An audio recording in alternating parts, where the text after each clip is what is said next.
Bueno, ongi etorriak eta gaurko hitzaldian pilpilan dauden bi gai esanguratsuri buruz mintzatuko gara. Alde batetik Paula García izango dugu gurekin eta erakundeak zaintza lanak beregan hartzea helburu duen azaroaren 30-ko greba feministari buruz mintzatuko gara. Eta bestetik Santos Indakotxea dugu gurekin eta bera 1.080 euroko gutxieneko duintasun pentsioa ezartzeko proposamenari buruz mintzatuko da. Beraz, ongi etorriak berriro ere eta gonbidatuekin utziko dizuet. Mila esker. Arratsaldeon itxaso eta arratsaldeon guztiei eta eskerrik asko gaurkoan hitzaldi honetara etortzeagatik.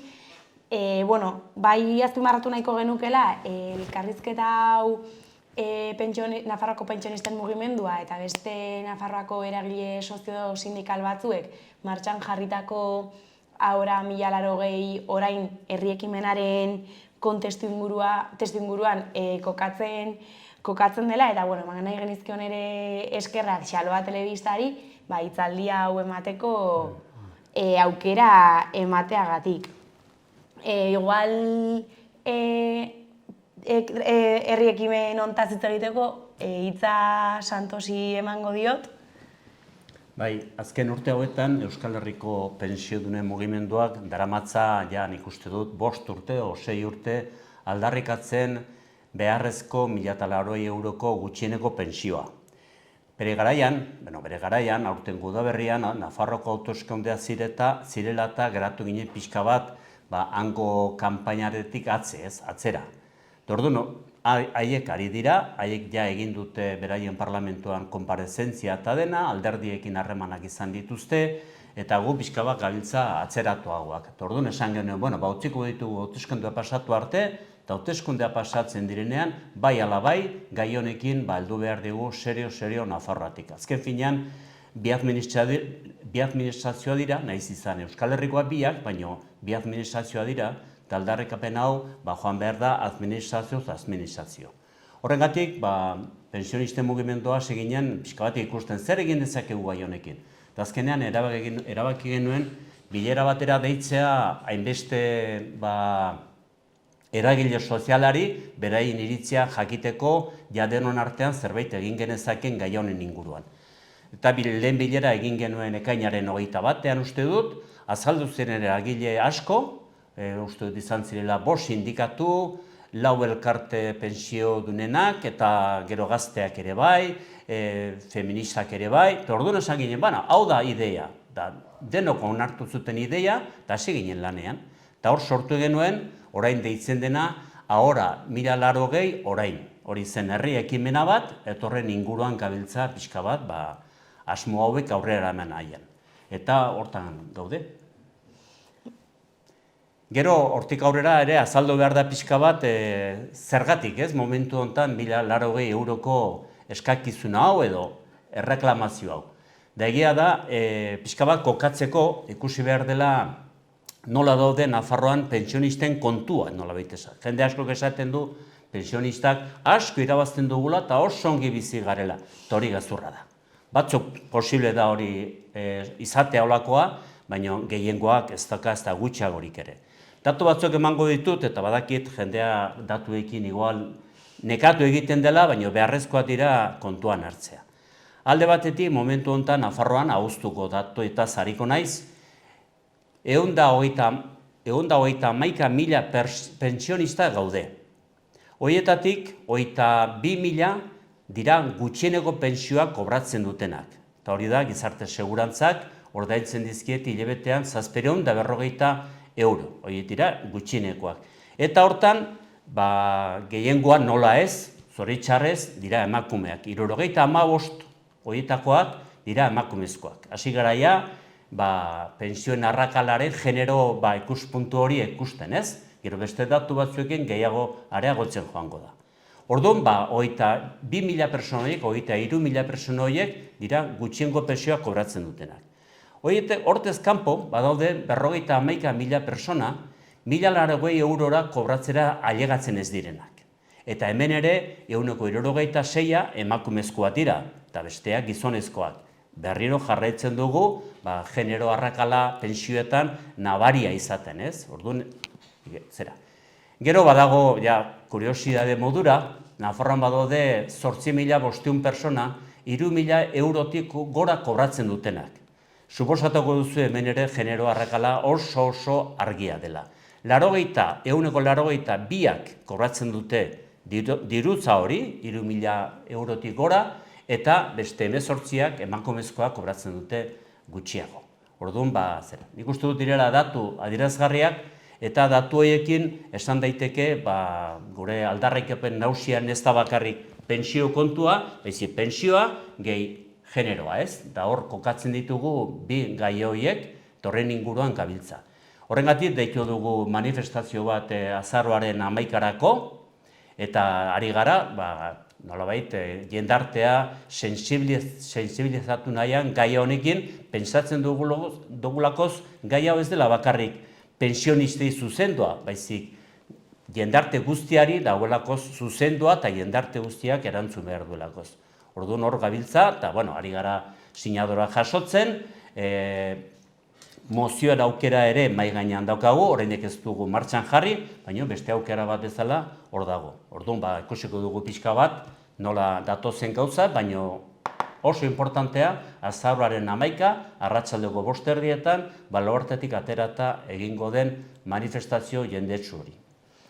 Santosek esan bezala, mugimendu feministako kideok dinamika honetan parte hartzeko gonbita jaso genuen ekainean, eta guretzako ezinbesteko borroka denez hau ere, bertan parte hartzen dugu ere mugimendu feministako kideok.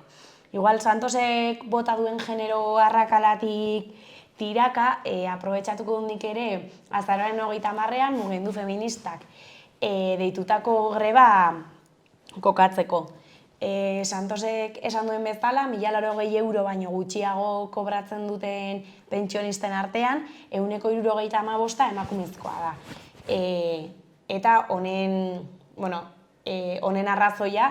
arrazoi printzipala da emakumeek historikoki dohainik egin dituzten zaintza lanak, ez? Zein da gaur egun Euskal Herrian dagoen zaintzen egoera? Oso feminizatua dago, emakumeen gain erortzen dela errealitate bat da, guztiz privatizatua eta familiarengan erortzen dena, eta azken urteetan ere ikusi dugu nola geroz eta zaintza lan horiek nola erortzen ari diren emakume migratu eta arrazializatuengan. Kontestu honetan Euskal Herriko mugimendu feministari ezinbestekoa iruditu zitzaigun zaintzaren aldeko borroka bat abiatzea, zaintzak eta bizitzak erdigunean jarriko zituen borroka bat abiatzea, eta azaroaren 30-ko greba kontestu horretan kokatzen dugu. Hau urrunetik datorren borroka bat da, 2018 eta 2019ko greba feministetan, mugimendu feministak bizitzak erdigunean jartzearen aldarria ozen oiukatu zuen kaleetan, eta ezak gogoratuko duzuen, baina 2018 eta 2019ko greba feministak enplegu grebaz izateaz gain, zaintza grebak ere izan ziren, hau da, dei egin zitzaien emakume guztioi egun horretan zaintza lanak gelditzeari. Pixkat, mugimendu feministak salatzeko zaintza, gure gizarteak bizitzen duen zaintza krisia, ez? 2020ko martxoan COVID-19 pandemiak eztanda egin zuenean, nik uste dut gizarte osoak bizi izan genuela gure gorputzean bizi genuen zaintza krisia, ez? Eta hortik atratzen den hausnarketa batzuen ondorioz, mugimendu feministak abiatzen du borroka hau. Borroka hau bereziki bi aldarrikapen nagusik gurutzatzen dute, alde batetik.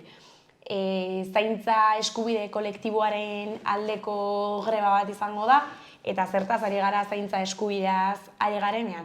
Mundu guztiak bizitza osoan zehar zainduak eta zaintzeko eskubidea izatea duintasunez zaindua eta zaintzeko eskubidea izateaz ari gara. Zergatik iruditzen zaigu hau hain garrantzitsua? Esan bezala, orain arte dugun zaintza sistema guztiz feminizatua eta privatizatua dagoelako, eta uste dugu errotiko aldaketa bat behar duela. Eta beste aldarrikapen nagusia, Euskal Herriko zaintza sistema publiko eta komunitario bat eratzearena da. Uste dugu administrazio publikoak erantzukizun bat daukala zaintzaren arloan ere, eta pixkat hori aldarrikatu nahi dugu azaroaren 30-ko greba horretan. Azaroaren 30-ko greba horretan ere, aldarrikapen askoren artean, 1.080 euroko pentsio minimoa ere aldarrikatu nahi dugu, guretzako ezinbestekoa delako 1.080 euroko pentsio minimoa bermatua izatea, bizitza duin bat garatu ahal izateko. Eta beraz, zaintzarako eskubide kolektibo hori bermatu ahal izateko, uste dugu 1.080 euroko pentsioa ezinbestekoa izango dela. Eta, zaintza krisiaz gain, zergatik, jende askok igual galdetuko du, ea zergatik zaintzaren aldeko borroka bat, eta bereziki zergatik zaintzaren aldeko borroka honetan beharrezkoa den greba bat egitea. Guk pixkat egiten dugun irakurketa da, zaintza dela bizitza duina garatzeko ezinbestekoa, ez? Zaintza lanak ezinbestekoak dira, utzi ezin daitezkeen lanak dira, eta beraz bizitza sostengatzeko ezinbesteko lanak dira. Esan dudan bezala, gaur egun guztiz infrabaloratuak daude, bai ekonomikoki eta bai sozialki eta bai simbolikoki, eta iruditzen zaigu ezinbestekoa hori aldatzea, ez? Eta zaintza lanei duten garrantzia eta bizitza sostengatzeko duten ezinbestekotasuna aldarrikatzea. Uste dugu gainera, hau gizarte osoari gurutzatzen dion arazo bat dela, beraz, azaroaren 30-ko greba feminista orokorra izango da. Hau da, bai emakumeok, bai gizonek deituak gaude azaroaren 30-an greba egiteko. Osea, greba egitera deituak daude. Eta, hemendik ere animatu mundu guztia, mugimendu feministak martxan jarri dituen asanbladetara, gaude ja auzoz auzo eta herriz herri greba feminista orokor honetarako antolatzen. Seguro zuen herrietan badaudela kartelak, besteraz sare sozialetan begiratu zein den zuen herriko deialdia. Eta, animatu nahi dugu mundu guztia greba feminista orokor honetan parte hartzera, bai antolaketan, bai egunean bertan. Eta, badakigu azaroaren 30-an ez dela ezer bukatzen, kasi-kasi hasiera puntu bat besterik ez da, eta hurrengo hilabeteetan ere jarraituko dugula zaintza eskubidea eta zaintza sistema publiko eta komunitario bat aldarrikatzen. Bai, nik gehitu nahiko nuke datorren ostiralean, 27an, eguerdiko 12 gaudela deituak Nafar Parlamentura nolabait herri ekimen honek, ahora 1080 orain aurkezteko bere asmoak eta bere nahiak, ez? Orduan 12 izango da konparezentzia hori parlamentuan, eta hortarako 11 deitu dugu kontzentra bat parlamentuaren aurrean. Orduan horretara ere noski gomidatua zaudete, gurekin bat egiten duzun guztiok. Eta gero, Paulak esan duen bezala, askotan esaten da, ez? Emakumeak ez dute eskubiderik kotizatu ez dutelakoz. Ez daki kotizatu duten, edo segurazki ez dute kotizatu izango nahi zuten guztia. Baina garbi dago zergatik ez duten kotizatu. Eta da, beste lan batzuk, zaintza lanak egiten ari zirelakoz, zeudelakoz etxean. Horren berak, nolabait eragotzi die, behar zuten kotizazio hori izatea, orain, pentsio duin bat izateko. Eta hor dago pixka bat koska, ez? Onartzea edo orain, jendarte honek emakumezkoekin daukan zorra hori ordaintzen hastean nolabait. Nik uste dut, beraiek egin dutela gizonezko asko baino lan askoz gehiago, gutxiago ordaindua eta gainera kotizatu gabe. Beraz, Nafar gobernuak hitz egiten duenen berdintasunaz da ez dakit zer, orain da momentua hitzei jartzeko ekintzak. Eta ekintza izan daiteke gutxienez pentsio minimo horiei pertsona guztientzat. Hori da aldarrikatzen duguna eta hori defendatuko dugu. Eta lehen esan dudana, azaroaren 11 data bata, orain ere datorren ostiralean beste data bata, eta ez dakit bukatuko dugun hor, zeren dirudienez Nafar kontuak edo aurrekontuak datorren urterako urtero egiten dituzte garai hauetan eta ematen du atzeratuko direla eta orduan segurazki gai honekin bueltatuko gara berriro urtarrilan edo otsailean edo denean, ez? Orduan hori, Nafar gobernuak orain edo hemendik 2 hilabetera eskatzen dugu kontu hau aurrekontuetan sartu behar duela eta bete behar duela eta hitzak ez ahoz betez ibili eta gero ez egin, ez? Nik uste dut hola demostratzen dela benetan ze borondate politikoa dagon gauzek egiteko edo bestela hitzak ez ditutze zertarako balio. Bai, bereziki azpimarratzea, ez? Bai zaintzen egungo antolaketa, baina baita ere pentsio minimo horiek 1.080 eurora arte konpentsatzea borondate politikoaren araberakoak direla. Ez dela ez dagoela dirurik, baizik eta, borondate politikoaren araberakoak direla. Beraz, bai 1.080 euroko dinamika honetan, baita azaroaren 30ean ere, eskatu nahi diogu Nafarroako gobernuari, bere hitza bete dezan, eta neurriak hartu ditzala bai gauza baterako eta besterako. Jende askok esaten du, gainera holako hau aldarrikatzen dugunean, esaten digu, baina nik ezagutzen dut bat, nahiz eta pentsio gutxi izan, ditu 4 etxe bizitza, txaleta bat ez dakit non, guk horientzat ez gara eskatzen ari gutxineko pentsio. Horiek kotizatu izango dute, nahi dutena, berai ikusiko dute, berai jakingo dute.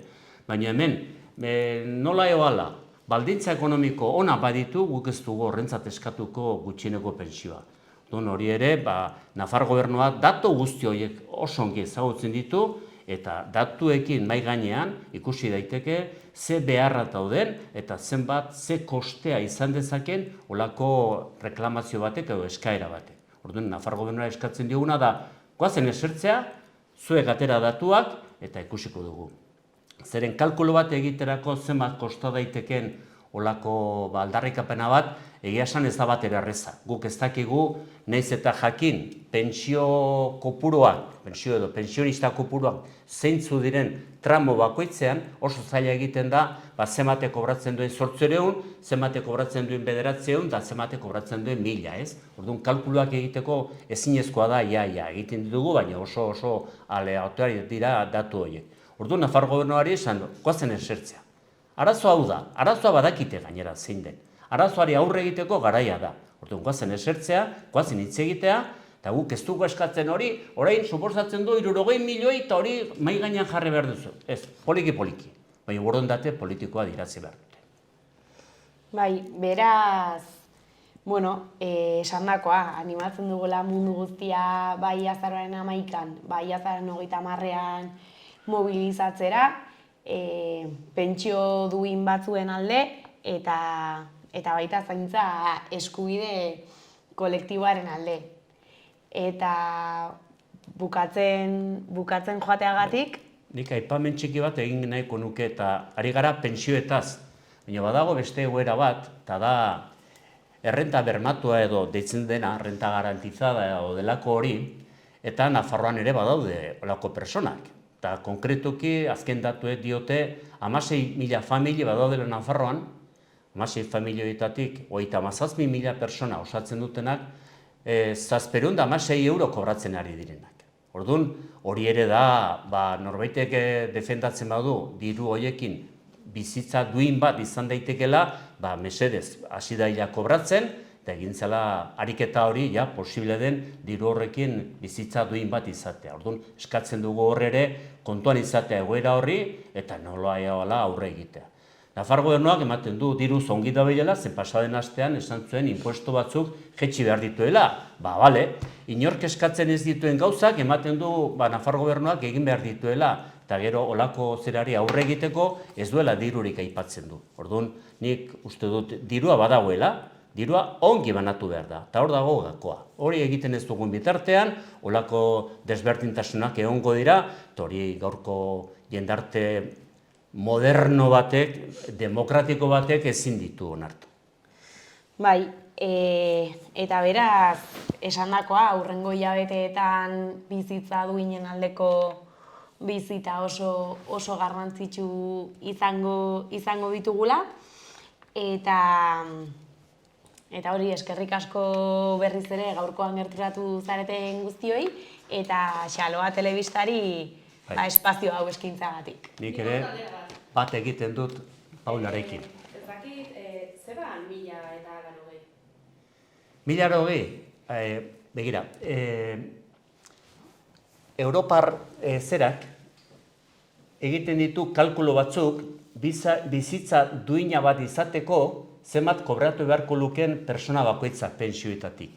Da, ateratzen dute soldata tarteko bat erkidego bakoitzean eta soldata tarte hortatik hartzen dute 160. Eta, gero, guk egiten dugu beste kalkulu bat, azkeneko urteetan kotizatu duzun arabera, da egiten dugu 160 hortatik pasatzen gara 140era. Oso komplikatua da, baina ateratzen dira datuak. Momentu honetan, badago jendea eskatzen duena gutxieneko pensioa altuago, baina guk badaramagu urte batzuk hau eskatzen. Berritu beharra dago datua, baina gaur egun ikuste litzekela nahikoa izanen, Europar zerak, parlamentuak edo batzordeak markatzen duen hori betetzeko. Orduan nik uste dut alegina hori egin behar dela, baina bai, hortik dator gutxi gora bera. Tarteko soldata, Nafarroan konkretuki, tarteko soldataren 160. Eta horri aplikatuz 180. Eta ateratzen da. Eta, Paula, bertzagatera bat, zeba zaintza jartzen duzu erdigunean, ez? Mino, normalean zantzaile guzti horiek prekaritatean bizi dira, ez? Nola eskatu prekaritatean bizi den persona horri grebara joatea, egun hori ez kobratzea, ez? Bai, nik uste dut greba 2018 eta 2019ko greba feministetatik asko ikasi genuela eta greba horietan lortu genuela greba kontzeptu bera zabaltzea, grebaren sujetoa ere zabaltzea eta beraz erdigunean jartzea ere greba egin ezin duten langile guzti horiek eta bereziki haiek egiten dituzten lan ezinbestekoak azalera ekartzea, ez? Beraz, badakigu azaren 30ean zaintzaile asko eta asko ezingo dutela greba egin, egoera irregularrean daudelako, prekarietatean bizi direlako, edo greba eskubidea bermatua ez dutelako, badakigu ezingo dutela greba egin, baina greba honen helburuetako bat da pentsatzea eta horretan ari gara, nola greba egin ezin duten guzti horiek grebaren parte. Eta hau ere erabili nahi dugu pixkat pedagogia egiteko, zeintzuk dira gelditu ezin daitezkeen lanak. Ez da egun bakar batean ere, eta horiek precisamente zaintza lanak dira. Bai erresidentzietan, bai aitona-amonak zaintzen dituzten pertsonak. Zaintza lan horiek ezin dira gelditu. Eta greba honen bitartez ere hori azaleratu nahi dugu, ez? Zaintza lanak inoiz ezin dira gelditu, ezinbestekoak direla, eta beraz beharrezkoa dela zaintza horiek dignifikatu, eta benetan zaintza lan horien aitortza egin. Precisamente ere, zaintza lan eta dabiltzen pertsona guzti horien lan baldintzak hobetzeko. Lotxagarria da, bizitzarako ezinbestekoak diren lan horiek egiten dituzten langileen baldintzak. Bueno, esan bezala oso sektore feminizatuak dira, geroz eta emakume migratu eta razializatu gehiagok egiten dute, oso gaizki ordainduak, eta hori oso lan baldintza kaskarrekin. Beraz, hori ere aldarrikatu nahi dugu azaroaren 30-ko greban. Bueno, azken urteetan zaintza sektoreko greba pila bat bizi izan ditugu Euskal Herrian, eta hoiei jarraiki ere dator azaroaren 30-ko greba hau, ez? Eta bueno, erronka handia dugu azaroaren 30-ean lan zaintzaile horiek bisibilizatzeko eta grebaren parte egiteko, baina bereziki guk ez genuen, greba eguna prozesu baten parte bezala kokatzen dugu. Eta beraz, egun horretan bertan, igual aktiboki ezin badute parte hartu ere, prozesu osoaren parte dira. Bueno, de hecho, etxeko langileen elkarte desberdinak batu dira azaroaren 30-ko greba honetara, eta bueno, egunean bertan ere ekimen desberdinak egingo dira, zaintza lanetan dabiltzan pertsona horiek ere grebaren protagonista izateko. Eta, Santos, azken galdera bat. Bi greba desberdinetaz hizketan ari zarete. Uste dut gizartea, hori pentsatu nahi dut, ez? Emakumeei buruzko grebetara jende gazteagoa joaten dela. Nik nire kasuan adibidez, nik pentsioa ez dakit ez da ikusiko dudan. Nola, ez dakit ze ikusten duzuen edo nola animatu ez, azkenean gurea ere edo gazteena ere den zerbaitera joatea, ze emakumeen manifestazioetara gazteak joaten dire, nire imaginatzen dut pentsio dunen batera jendea ez dela joan gaztea. Ez da janen baino, nik uste dut, nahiz eta ematen duen aldarrikapen pensionista dela, guk zabaldu nahi dugu ideia hori. Eta azkenean da gizartearena.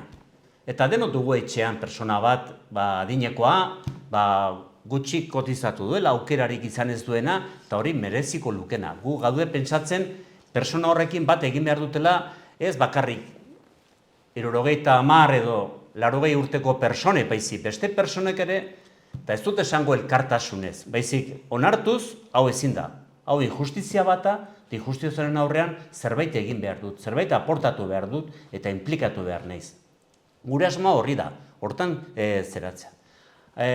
Paulak aipatu du, eta nik apunte bat egin nahi dut. Guk gure konzentrazioetan, mobilizazioetan, askotan aipatzen dugu zaintzaileak zaindu behar direla. Zeren, ez dakit, igual izango da, guk gero eta hurbilago ikusten dugulakoz, olako egoera batera ailegatuko garela lentxo geroxiago.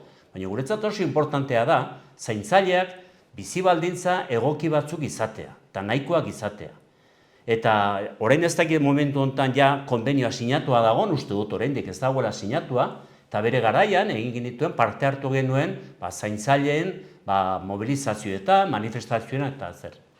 Orduan nik uste dut hor ere, ezinbestekoa dela jendea pixka bat begiratzea, zenbat persona egongo diren lentxio geroxiago residentzioietan, eta hor behar dutela bizi baldintza logiko batzuk. Horretu nahi dut, Nafarroan badaudela 5.000 residentzi plaza, eta eguneko zentroak 1.000 direla. Eta hortan jende pila batek egiten duela lana, eta personoei behar dituztela bizi baldintza eta lan baldintza egokiak eta onak benetan laguntza ona izateko. Bestela zaila da jendeari eskatzea ondo zaindu nere familiarra ez badu bizi baldintza ona.